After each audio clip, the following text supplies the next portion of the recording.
The most recent allegations of a drone strike on Russia came after a refinery was targeted and Russia limited oil production to thwart US sanctions.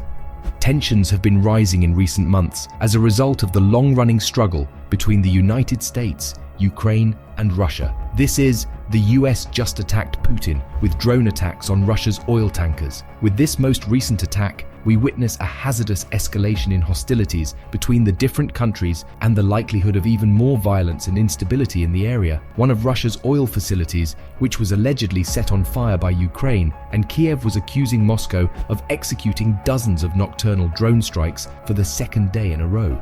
The gasoline facility was targeted on Thursday at the Ilsky refinery in the Krasnodar area, close to the Black Harbor of Novoross. According to local emergency services cited by Russia's TASS news agency, a gasoline reservoir was on fire, but no other information was given. A fuel depot farther to the west had caught fire the day before, close to a bridge that connected Russia's mainland with the Crimean Peninsula that was annexed by Russia. The fire started in tanks containing products from oil. Aside from the fire having been put out, there were no reported casualties.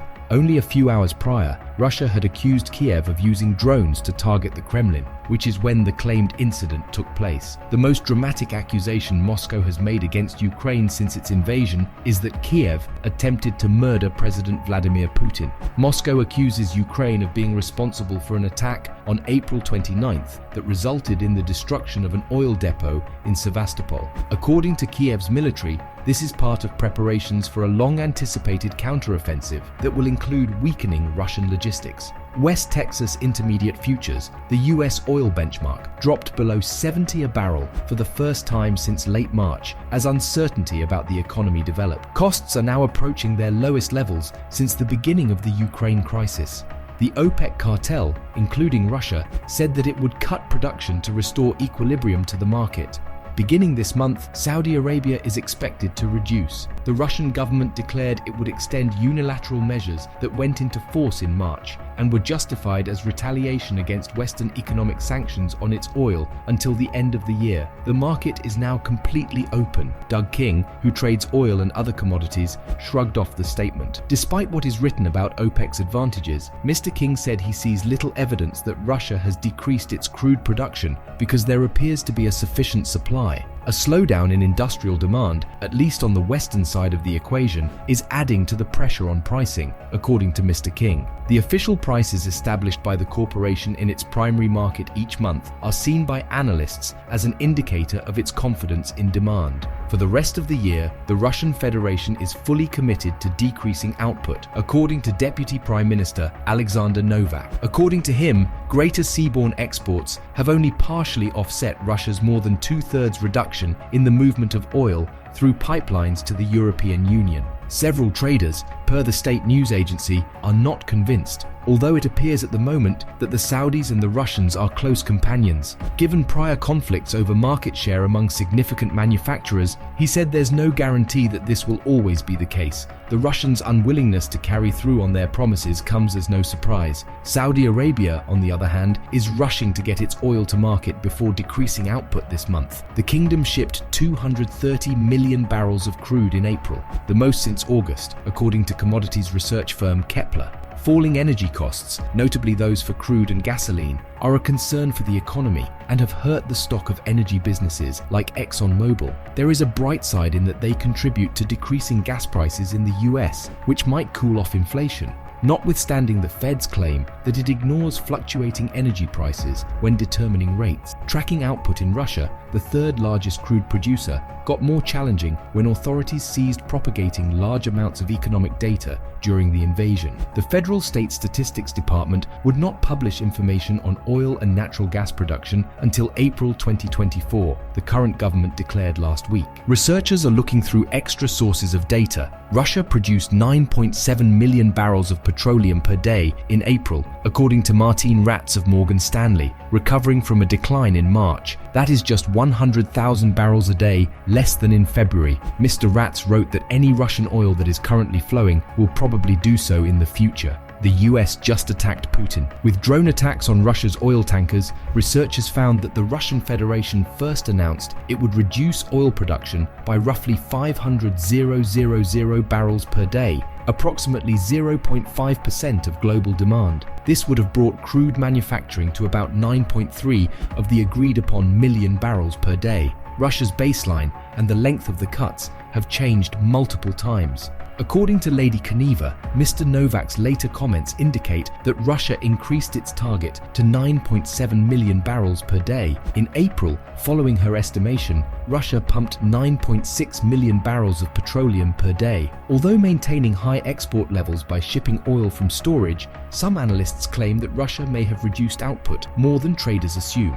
Actual supplies do not appear to have commenced until 2023. The oil consignments were shipped by rail from Russia to Iran, passing through Turkmenistan and Kazakhstan. Iran may utilize the Russian consignment for export to other countries, even though it needs natural gas and diesel to operate its power plants and refineries, according to a senior oil refiner located in Saudi Arabia, who asked to remain anonymous. The source asserts that Pakistan, along with Afghanistan, is a multi-billion-dollar black market for Iranian oil. The fact that some gasoline shipments from Iran are transported by truck to other countries like Iraq also lends authority to the declaration that Tehran earns profits from the trade in gasoline.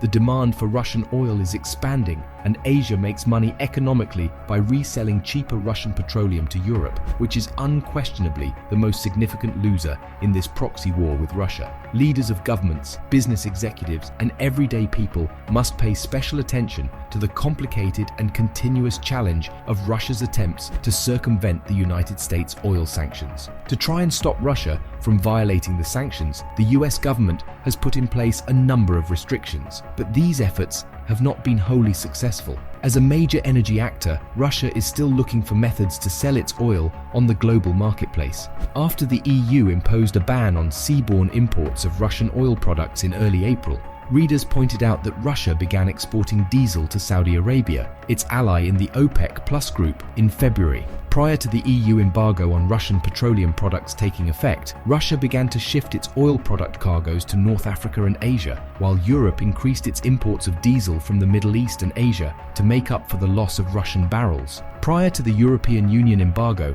Russia imported about 600,000 barrels per day. According to reliable sources cited by Reuters, at least 3 cargoes totaling 190,000 tons of diesel were loaded in the Russian seaport of Primorsk in April, with the goal of transporting the fuel to Saudi Arabia. Several traders who talked to Reuters said that with some refinement, the Saudis may export some Russian diesel to other countries.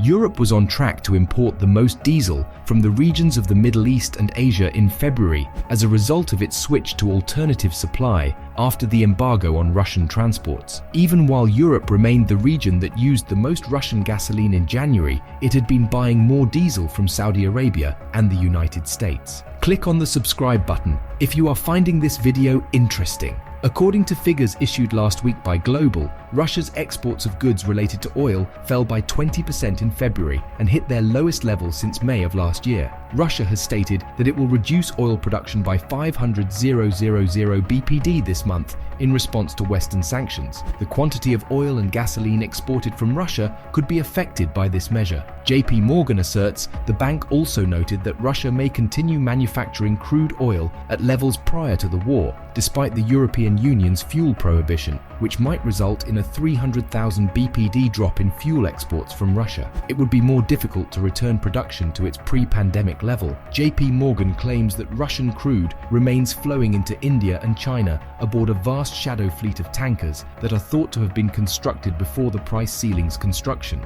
The European price cap, which went into force in December 2022, has not assisted Russian crude commodities in Europe. What do you think of the current Russian oil situation? Want to know more about how Saudi Arabia and the UAE prevented the transformation of oil to the US and therefore saved Russia? Watch this video popping on the screen right now to learn more.